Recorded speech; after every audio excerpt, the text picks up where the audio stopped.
இவாளோட பிரார்த்தனை எல்லாம் ஸ்ரீவத்சம் பேஸ்டுவான கௌஸ்துபம் retirement community நல்லா வரணும்ன்றதுதான். ஆரோக்கியமும் சந்தோஷமும் தான் பெரியவாளுக்கு முக்கியம். அத கௌஸ்துபம் ரிட்டையர்மெண்ட் கம்யூனிட்டியில நிச்சயமா நீங்க உணரலாம். நாயன்மார்கள் 4வரால் பாடப்பட்ட ஸ்தலம் இது. பட்டினத்தார் வாழ்ந்த ஊர். இப்படி பல சிறப்பு அம்சங்களை கொண்டதுதான் நம்ம திருவிடைமருதூர் ஸ்ரீ மகாலிங்க சுவாமி திருக்கோவில். திருவாரூர் தேரழகு, திருவிடைமருதூர் திரு அழகுன்னு சொல்லுவா. அந்த திருவிடைமருதூர் ஸ்ரீ மகாலிங்க சுவாமி திருக்கோவில் பக்கத்துல 800 மீட்டர்ல அமைஞ்சதுதான் நம்ம கௌஸ்துபம் ரிட்டையர்மெண்ட் ட்ரெடிஷனல் கம்யூனிட்டி.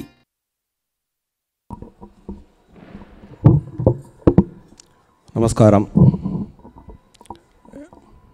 அனைவருக்கும் இனிய நற்காலை வணக்கங்கள்.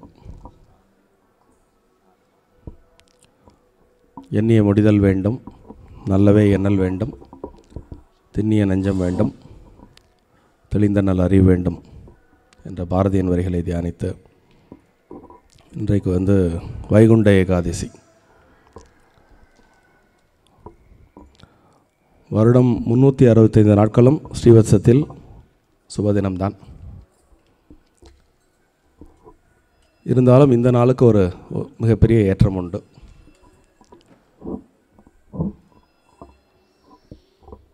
மனிதனாக உலகத்தில் பிறந்த அனைவருக்கும்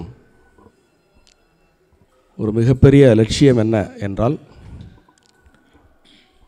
இறைவனடி சேர்ந்து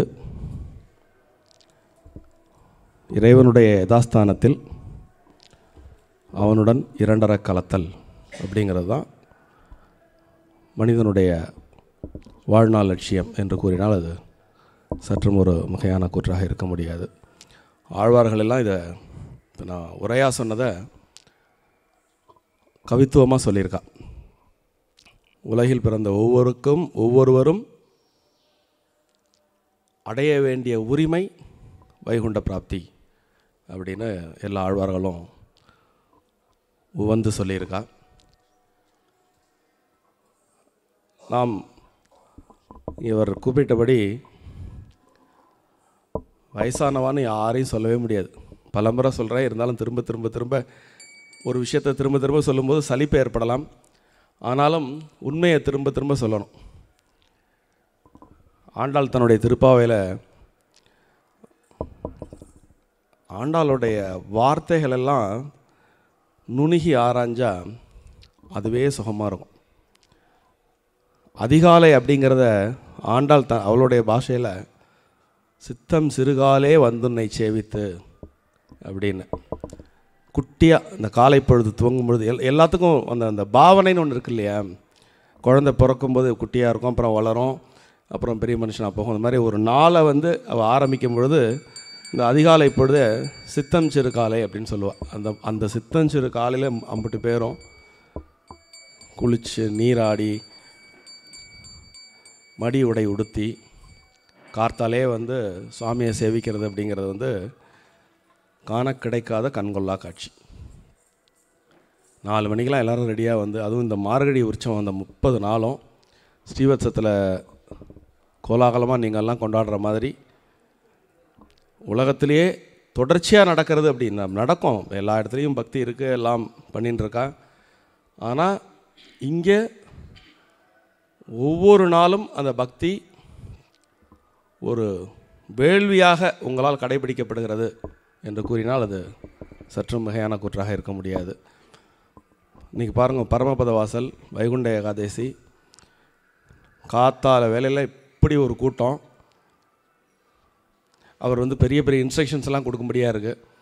பரமபத வாசல் திறந்த உடனே எல்லாரும் அப்படி போய் அடித்து பிடிச்சின்னு போக வேண்டாம், ஒவ்வொருத்தராக நிதானமாக சுவாமி தரிசனம் பண்ணுங்கன்னு சொல்கிற அளவுக்கு ஒரு பெரும் கூட்டம். பார்க்குறதுக்கும் கேட்குறதுக்கும் எப்படி இருக்குது தெரியுமா? ஸோ இது மிகப்பெரிய நம்பிக்கை உண்டு பண்ணுறது. ஏன்னா பெரியவா நீங்களாம் தான் அடுத்த தலைமுறைக்கு வழிகாட்டி. பொதுவாகவே ஒரு பெரிய சொலவடை உண்டு. பெரியோர்கள் சொல்லி சிறியோர்கள் கேட்க மாட்டார்களாம், பெரியவர்களை பார்த்து சிறியோர்கள் வாழ்க்கையை வடிவமைத்துக் கொள்வார்கள் அப்படின்னு ஒரு கிராமத்து சொலவடை உண்டு. அந்த வகையில் உங்களுடைய பக்தி, அர்ப்பணிப்பு இதெல்லாம் உங்களுடைய அடுத்த தலைமுறைக்கு தானாக கடத்தப்படும் அப்படிங்கிற நம்பிக்கை இந்த காட்சியை கண்ணுறும் பொழுது அடியனுக்கு ஏற்படுகிறது. வழக்கம் போல் ஸ்ரீவத்சம் ஆரம்பித்த நாள் முதலாக ஒவ்வொரு முறையும் அடியை நினைவு கூறுவதுண்டு. ஒரு பெரிய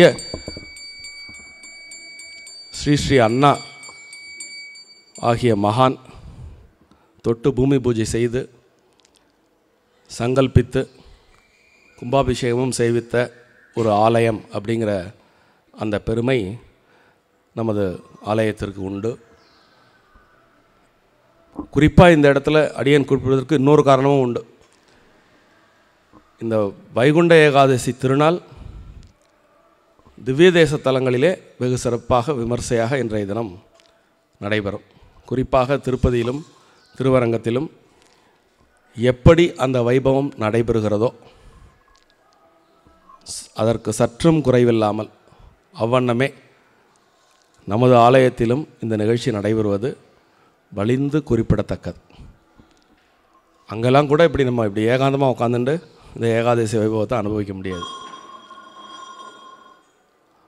இங்கே அதுவும் ராஜா பட்டாச்சாரியார் பொறுப்பேற்ற பிறகு ஒவ்வொரு வைகுண்ட ஏகாதசியும் அடுத்தடுத்த எல்லைகளை தொடுகிறது என்று கூறினால் அதுவும் ஒரு மிகையான கூற்றாக இருக்க முடியாது. பாருங்கள், எப்படிப்பட்ட ஒரு திடீர்னு பார்த்தா நம்ம கோயில் தானா அப்படின்னு ஆச்சரியப்படுற வகையில் அதை மாற்றி வச்சுருக்காரு. அப்படியே நான் ஒரு தனி வாயில் இந்த 2 தூண்களுக்கு இடைப்பட்ட பகுதியில் புதுசாக திடீர்னு நானே கொஞ்சம் யோசிச்சுட்டேன். இந்த பக்கம் புதுசாக ஒரு செவர் இருக்கே, அதுவும் கருங்கல்ல ஒரு செவர் வந்திருக்கேன்னு பார்த்தா அந்த அளவுக்கு ஒரு பாவனையோட அதை அழகாக பார்த்து யோசித்து ஜம்முன்னு அதை அமைச்சு கொடுத்துருக்காரு. இப்போ நிஜமாகவே இந்த வாசலை திறந்த உடனே வைகுண்ட வாசன் நமக்கு காட்சி கொடுக்க போகிறார்.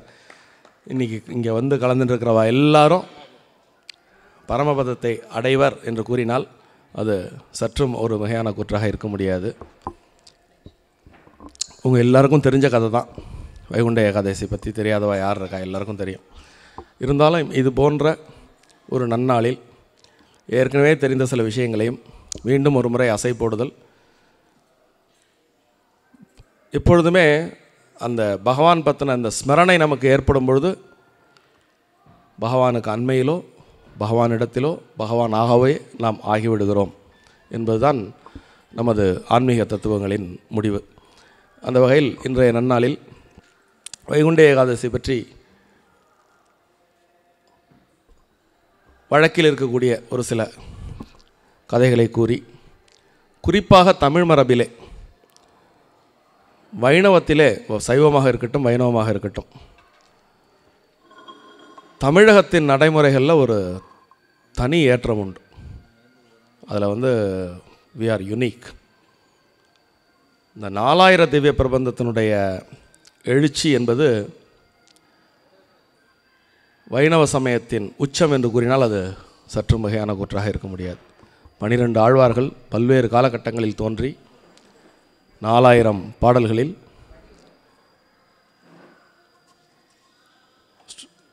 விஷ்ணுவை பற்றியும் விஷ்ணுவனுடைய அவதாரங்களை பற்றியும் ஒத்த சிந்தனையில் நீங்கள் கிட்டத்தட்ட ஒரு வரலாற்று கண் கொண்டு பார்த்தாலும் ஒரு 6ஆம் நூற்றாண்டுலேருந்து 9ஆம் நூற்றாண்டு வரைக்கும் இந்த 12 ஆழ்வார்களும் இருந்ததை நம்ம பார்க்குறோம். வெவ்வேறு காலகட்டங்களில் தோன்றிய ஆழ்வார்கள் வெளிப்படுத்திய கருத்துக்கள், இறைவனை போற்றிய விதம், அதன் உள்ளீடு, இதெல்லாம் பார்த்திங்கன்னா அது ஒரு ஒரு ஒரு மைய இழையில் அப்படியே ஒன்றா சேரும். அந்த வகையில் ஒரு 2 புராண கதைகள் உண்டு. முரன் அப்படின்னு ஒரு பெரிய அசுரன். அவன் பிரம்மா விஷ்ணு சிவன் ஆகிய மூவரிடமும் தவம் பயின்று மிகப்பெரிய வரங்களை எல்லாம் வாங்கி, பொதுவாகவே நம்ம புராண கதைகள் எல்லாத்துலேயுமே பார்த்துருக்கோம், வரம் வாங்கிய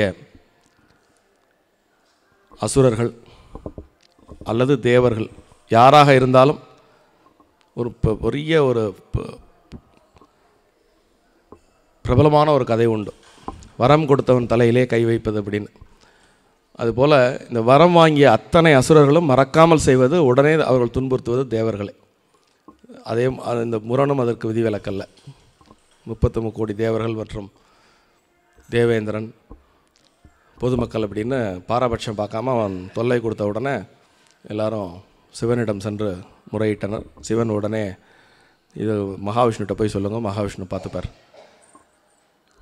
அப்படின்னு மகாவிஷ்ணுகிட்ட மடைமாற்றி விடுகிறார்.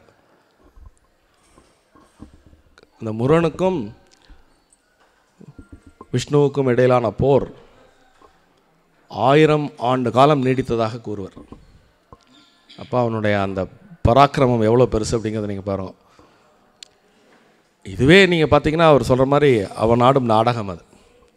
அப்படி நினச்சா அப்படி ஒரு நிமிஷத்தில் பஸ்பம் பண்ணிட்டு போயிடுவார். ஆனால் அந்த அதுக்கு பின்னாடியுமே நம்ம அந்த புராணங்களை டீகோட் பண்ணி பார்த்தோம்னா பெரும் செய்திகளை நமக்கு அந்த சின்ன சின்ன விஷயங்களும் கூட சொல்லும். முரண் இயற்றிய தவம் எத்தகையது அப்படிங்கிறத உலகத்தை காமிக்கிறதுக்காக மகாவிஷ்ணு அவனுக்கு கொடுக்கக்கூடிய மரியாதை. அப்படி இந்த 1000 ஆண்டு நீடித்த போர் ஒரு இடத்துல வந்து கொஞ்சம் ஓய்வு எடுக்கிறதுக்காக ஒரு இடத்துல கொஞ்சம் தலையை சாய்க்கிறார். அவர்கிட்ட தான் வரம் வாங்கியிருக்கான் அந்த முரண். இருந்தாலும் கொஞ்சம் கூட நன்றியே இல்லாமல், அப்பா இப்போ தான் அவர் அசந்திருக்கார், இந்த நேரத்தில் நம்ம பானத்தை போட்டுருவோம் அப்படின்ட்டு அப்படி வரும்பொழுது மகாவிஷ்ணுவுடைய உடலிலிருந்து ஒரு பெண் தேவதை தோன்றி இவன் அம்பு போடும்போது தடுக்க முற்படுறான். அப்போது அந்த முரண் சொல்கிறான், நான் ஒரு பெண்ணெல்லாம் என்னால் வதம் பண்ண முடியாது, அதனால் நீ கொஞ்சம் ஒதுங்கிக்கோ அப்படின்னோடனே, இல்லை இல்லை நீ அப்படிலாம் பார்க்க வேண்டாம், நீ அப்படிலாம் இறக்கம் பார்க்குற ஆசாமியும் கிடையாது, அப்படி பார்க்குற ஆசாமியாக இருந்தால் ஓய்வு எடுத்து கொண்டு இருக்கக்கூடிய ஒரு பேரை நீ அம்பு தொடுக்க வருவியா, நீ ஒன்றும் பெண்ணெலாம் இறக்கம் பார்க்க வேண்டாம், உன்னுடைய பிரதாபத்தை காட்டு அப்படிங்கிறா.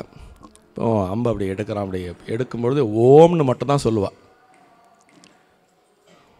பஷ்பம் ஆகிடும்.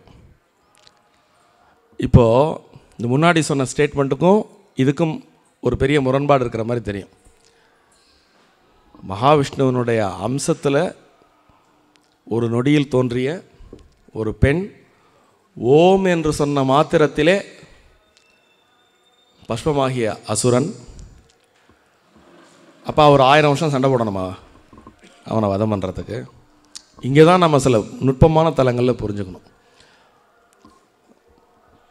கடவுளர்கள் அனைவரும் செயல் விளைவு அப்படிங்கிற தத்துவத்தின் பின்னணியில்தான் அவர்களுடைய செயல்பாடுகள் இருக்கும். பராக்கிரமம், வீரம், ஆகிருதி, இப்படி எல்லா விதமான குணங்களையும் அவங்க வந்து ரொம்ப ஃபேராக கன்சிடர் பண்ணுவாங்க. அப்போ முரனுடைய அந்த நீண்ட நெடிய தவத்திற்கு மகாவிஷ்ணு கொடுத்த மதிப்பு அந்த 1000 வருட போர். ஸோ அப்புறம் அந்த பெண்ணுக்கு பேர் ஏகாதசி. அப்போது அந்த பெண்ணுக்கு மகாவிஷ்ணு ஒரு வரம் கொடுக்குறார். ஸோ நீ வந்து இந்த மாதிரி ஒரு மிகப்பெரிய தீமையை அழித்த இந்த நன்னாளில், அவர் சயன கோலத்தில் இருந்த பொழுது உண்டான பெண்,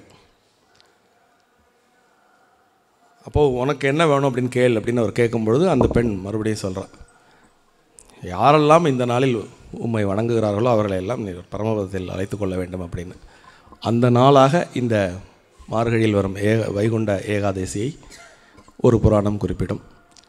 இன்னும் ஒரு புராண கதை, அதுவும் ரொம்ப ஒரு ஃபேமஸான ஒரு புராண கதை உண்டு. பொதுவாகவே இந்த நம்முடைய 14 புராணங்களை நாம் வாசிக்கும் பொழுது பிரம்மாவுக்கு அடிக்கடி ஒரு பிரச்சனை வந்துடும். ஏன்னா ஒரு படைப்பு தொழில் அவர் கையில் வச்சுட்டு இருக்கிறதுனால பொதுவாகவே படைப்பாளி அப்படிங்கிறவங்களுக்கு ஒரு கர்வம் இருக்கும் அப்படிங்கிறத நம்ம கிராமத்து சொல்வடையில் கேள்விப்பட்டது உண்டு. திடீர்னு அவருக்கு வந்து ஒரு ஆணவம் தலை தூக்கும். அது மாதிரி ஒரு காலகட்டத்தில் அவருடைய ஆணவத்தை அடக்குவதற்காக பெருமாளுடைய காதுகளில் இருந்து மது, கைடபர் அப்படிங்கிற 2 வீரர்களை உருவாக்கி, முதல்ல நான் வீரர்னு ரொம்ப கவனமாக குறிப்பிடுறேன். ஏன்னா பெருமாளே உருவாக்குறார், அவருக்கு புத்தி சொல்லிட்டு வரணும் அப்படிங்கிறதுக்காக அவரோட கொஞ்சம் போய் சண்டை போட்டு அவருடைய ஆணவத்தை குறைச்சிட்டு மட்டும் வந்தால் போகிறோன்னு அவன் 2 பேரையும் அனுப்புகிறான். ஆனால் அவங்க 2 பேரும் போய் பிரம்மாவோட சண்டை போட்டு பிரம்மா இவங்களை எதிர்கொள்ள முடியாத நிலையை பார்த்தோம்னா அவங்களுக்கே வந்து ஆஹா நம்ம ரொம்ப பெரிய ஆள் போல் இருக்குங்கிற ஒரு நினைப்பு வந்துட்டு, இவர் நான் உனக்கு புத்தி மட்டும் தான் சொல்ல சொன்னேன், அவர் அழிக்க சொல்லலை, சொன்ன வேலையை மட்டும் செஞ்சுட்டு வந்துருங்க அப்படிங்கிறார். உடனே இவர்கிட்டே அவள் 2 பேரும் ஏற்றுக்கிறான். இல்லை உங்களுக்கு எதாவது வர வேணும்னா என்கிட்ட கேளுங்க இப்போ அப்படின்னு மகாவிஷ்ணுவை பார்த்தே அவள் 2 பேரும் சொல்ல ஆரம்பிச்சிடுறான். உங்களுக்கு மகாவிஷ்ணுவனுடைய புராணத்தை படிக்கும்பொழுது ரொம்ப இன்ட்ரெஸ்டிங்காக நீங்கள் அனுபவிக்கக்கூடிய ஒரு விஷயம் என்ன அப்படின்னு கேட்டிங்கன்னா, கூல் ஹெட்டட், எதுக்கும் டென்ஷனாகவே மாட்டார். மகாவிஷ்ணுகிட்டேருந்து நம்ம தெரிஞ்சுக்க வேண்டிய ஒரு விஷயம் என்னென்னு கேட்டிங்கன்னா, அதனால தான் அவர் ஜாலியாக பார்க்கடலில் படுத்து தூங்கின்னு இருக்கக்கூடிய ஒரு காட்சியை தான் நம்ம பெரும்பாலும் பார்க்குறோம். என்ன வேணால் நடக்கட்டும், நான் அப்படியே சும்மா அனந்த சயனத்தில் ஜம்முன்னு இருப்பேன் அப்படிங்கிறது தான் அவர் சொல்லக்கூடிய செய்தி. நம்ம உருவாக்கின 2 பேர் நம்ம சொல்கிறத கேட்காம உனக்கே வரவனுன்னு கேட்க, நமக்கெல்லாம் கோவம் வரும் தானே. இப்படி ஒரு நிகழ்ச்சி நடந்தால் நமக்கு என்ன கோவம் வரும்? ஆனால் அவர் கோவப்படவே இல்லை. உமக்கு ஏதாவது வரம் இருந்தால் கேளும் கூறுகிறேன் தருகிறேன் அப்படின்னு 2 பேரும் சொன்னோன்னே அவர் சிரிச்சுட்டே, அப்படியா சரி, உங்கள் 2 பேரையும் நான் வதம் பண்ணணும், தான் நீ எனக்கு கொடுக்க வேண்டிய வரம் அப்படின்னு சொன்ன உடனே யோசிச்சு பாருங்க, அவனை எதிர்பார்க்கவே இல்லை 2 பேரும். சரி, என்னடா இப்படி மாட்டின்ட்டோமே அப்படின்ட்டு உடனே ஒரு விண்ணப்பத்தை வைக்கிறேன். சரி சுவாமி, உங்கள் கையாலே நாங்கள் வதம் ஆகிறோம், ஆனால் ரொம்ப வீரமாக வந்து கேட்டுட்டோம், ஒரு மாதம் சண்டை இழுத்தடிச்சு 1 மாதம் கழித்து எங்களை வதம் பண்ணுங்க அப்படின்னு அவள் 2 பேரும் கேட்டுண்டு அந்த போர் 1 மாதம் நடந்து அந்த 1 மாத முடிவிலே அந்த 2 பேரையும் அவர் வதம் பண்ணி, பக்தா அப்படிங்கிறதுனால அவர் கோச்சிக்காமல் உனக்கு என்ன வேணும்னு கேளு அப்படின்ன உடனே உங்களுடைய பரமபதம் தான் வேணும் அப்படின்னு அவர் கேட்டு, அப்படி அவர்கள் இருவரும் பரமபதம் அடைந்த நாளாகவும் இந்த வைகுண்ட ஏகாதசி புராண இதிகாசங்களிலே பதிவு செய்யப்பட்டிருக்கிறது. 3ஆவதாக நான் சொன்னேன் தமிழகத்திற்கென்று ஒரு ஏற்றம் உண்டு அப்படின்னு. இந்த 12 ஆழ்வார்களில் திருமங்கை ஆழ்வார் 12 பேரில் ஒருத்தர். அவர் வந்து ஒரு ராஜா. அவர் ராஜாவாகிறதுக்கு முந்தி அவருக்கு ஒரு பூர்வ கதை உண்டு. அவர் ஒரு வேடுவராக இருந்து வழிப்பறிகளில் ஈடுபட்டவர். ஒரு வழிப்பறி கொள்ளைக்காரனாக இருந்து ராஜாவாக மாறி அதன் பிறகு பெருமாளுடைய பக்தனாகி 1000க்கும் மேற்பட்ட பாடல்களை பாடி பெருமாளுடைய அனுகிரகத்திற்கு தகுதி வாய்ந்தவராக மாறினார். அப்படி அவர் வந்து திருவரங்கத்தில் ஒரு நாள் பக்தி பண்ணி கொண்டிருக்கக்கூடிய ஒரு வேளையில் பெருமாள் அவர் முன்னாடி தோன்றி, உங்களுடைய பக்திக்கு மெச்சினோம், அகமகிழ்ந்தோம், என்ன வேண்டுமோ கேள் அப்படின்னு. இந்த ஆழ்வார்கள் இந்த மாதிரி பெரும் பக்தர்கள்ட்ட இருந்தெல்லாம் நம்ம தெரிஞ்சுக்க வேண்டிய விஷயம். கடவுள் நம்ம முன்னாடி பிரசன்னமாகி உனக்கு என்ன வேணும்னு கேட்டால் நம்ம ரெடியாக இருக்கோமா சொல்கிறதுக்கு? 5 செகண்ட் தான். உனக்கு என்ன வேணுமோ கேள் அப்படின்னு கடவுள் கேட்டால் அந்த 5 செகண்டுக்குள்ளே நம்முடைய விருப்பத்தை நம்மளால் சொல்ல முடியுமா? அது ஒரு சிறந்த பக்தி அப்படின்னு இந்த ஆழ்வார்கள்ட்ட நம்ம கற்றுக்கலாம். அப்படி உனக்கு என்ன வேணும் அப்படின்னு கேட்ட உடனே அந்த மனுஷன் கேட்பார். அவர் 1000 பாடல்கள் பாடியிருக்கார். அதெல்லாம் விட்டுட்டு இந்த ஆழ்வார்களில் பெரிய ஆழ்வார்னு ஒருத்தர் இருக்காரே, ஒரு 1000 பாட்டு பாடியிருக்கார், நாள் பூரா கேட்டுட்டே இருக்கலாம். அந்த 1000 பாட்டையும் நீ வருஷா வருஷம் கேட்கணும்னு நான் ஆசைப்பட்றேன்ப்பா அப்படின்னு பெருமாள்கிட்ட இவர் விண்ணப்பம் வைக்கிறார். திருமங்கை ஆழ்வார். திருமங்கை ஆழ்வார் ரொம்ப நுட்பமாக நீங்கள் பார்த்தீங்கன்னா 108 திவதேசத்தில் 87 திவதேசங்களில் மங்களாசாசனம் பண்ண பெருமை திருமங்கை ஆழ்வார் கொண்டு.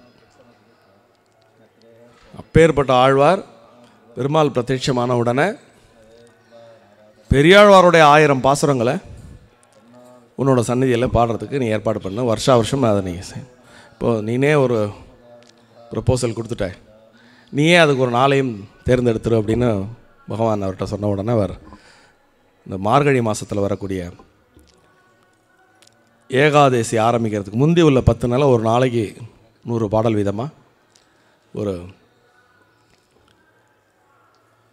10 நாள் பாடினா ஒரு 1000 பாட்டு நீ கேட்டுடலாம், அதனால் அதை வச்சுக்கலாம் அப்படின்னு. அது வந்து திருமங்கையாழ்வார் ஏற்பாடு செஞ்சது ராப்பத்து. இதுக்கு பின்னாடி அவருக்கு பின்னாடி ஒரு 150-200 வருஷம் கழித்து நாதமுனிகள் வரார். அவர் தான் 4000 புறத்தை வந்து உலகத்துக்கு வழங்கிய ஒரு மாபெரும் மகான். அதே மாதிரி அவரும் பெரிய நாதமுனிகள் பற்றி அதிகம் அறியப்படாத ஒரு அற்புதமான பக்திமான். ஒரு வாய்ப்பு கிடைக்கும்பொழுது பின்னாளில் ஒரு தடவை உங்கள் மத்தியில் நான் நாதமுனிகள் பற்றி சில விஷயங்களை பகிர்ந்து கொள்ள விழைகிறேன். அது இந்த இடத்துல உங்களுக்கு ஒரு உத்தரவாதமாக கொடுத்துட்றேன். அப்படிப்பட்ட நாதமுனிகள் வந்து திருவரங்கத்துக்கு போகும்பொழுது அவருடைய பக்திக்கு மகிழ்ந்து இதே மாதிரி பெருமாள் உனக்கு என்ன வேணும்னு கேட்குறார்.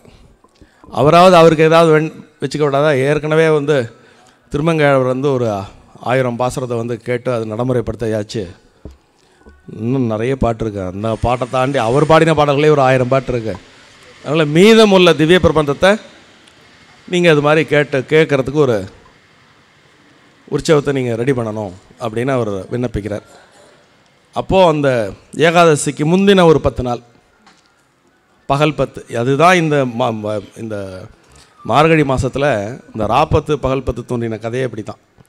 ஒன்று வந்து திருமங்கையாழ்வார் ஏற்பாடு பண்ணி கொடுத்தார், இன்னொன்று வந்து நாதமுனிகள் ஏற்பாடு பண்ணி கொடுத்தார். ஸோ இந்த மாதிரி ரொம்ப அற்புதமாக நம்முடைய முன்னோர்கள் எல்லாம் பக்தி, ஞானம், மொழி இது மாதிரியான விஷயங்களை நமக்கு அழகாக வழிகாட்டி சென்றிருக்கிறார்கள். அதெல்லாம் நம்ம ஸ்ரீவத்சத்தில் குறைவர கடைபிடித்து அனுதினமும் அந்த பக்தி அப்படிங்கிற ஒரு பெருங்கடலை திளைத்து பகவானை நம்ம அனுபவிச்சுட்டுருக்கோம். அந்த மாதிரி இந்த ஒரு அற்புதமான திருநாளில் இன்றைக்கி பரமபாத வாசல் திறக்கப்பட்டு சுவாமியை எல்லாரும் சேவிச்சுக்க போகிறோம். வெகு நிச்சயமாக இங்கே ஸ்ரீவத்சத்தில் வந்து இதை அனுபவிப்பவர்கள் வைகுண்டத்திற்கு பெருமாளுடைய அனுகிரகத்தை வெகு நிச்சயமாக அனுபவிப்பார்கள் என்பதில் எவ்விதமான ஐயப்பாடும் இல்லை என்பதை தெரிவித்துக்கொண்டு இந்த ஒரு அருமையான சந்தர்ப்பத்தில் உங்களோட சேர்ந்து அடியேனும் இதை அனுபவிக்கிற வாய்ப்பை கொடுத்த அந்த எல்லாம் வல்ல இறைவனுக்கு நன்றி. இவாளோட பிரார்த்தனை எல்லாம் ஸ்ரீவத்சம் phase 2 கௌஸ்துபம் ரிட்டையர்மெண்ட் கம்யூனிட்டி நன்னா வரணுன்றது தான். ஆரோக்கியமும் சந்தோஷமும் தான் பெரியவாளுக்கு முக்கியம். அத கௌஸ்துபம் ரிட்டையர்மெண்ட் கம்யூனிட்டியில நிச்சயமா நீங்க உணரலாம். நாயன்மார்கள் 4வரால் பாடப்பட்ட ஸ்தலம் இது. பட்டினத்தார் வாழ்ந்த ஊர். இப்படி பல சிறப்பு அம்சங்களை கொண்டதுதான் நம்ம திருவிடைமருதூர் ஸ்ரீ மகாலிங்க சுவாமி திருக்கோவில். திருவாரூர் தேரழகு திருவிடைமருதூர் திரு அழகுன்னு சொல்லுவா. அந்த திருவிடைமருதூர் ஸ்ரீ மகாலிங்க சுவாமி திருக்கோவில் பக்கத்துல 800 மீட்டர்ல அமைஞ்சதுதான் நம்ம கௌஸ்துபம் ரிட்டையர்மெண்ட் ட்ரெடிஷனல் கம்யூனிட்டி.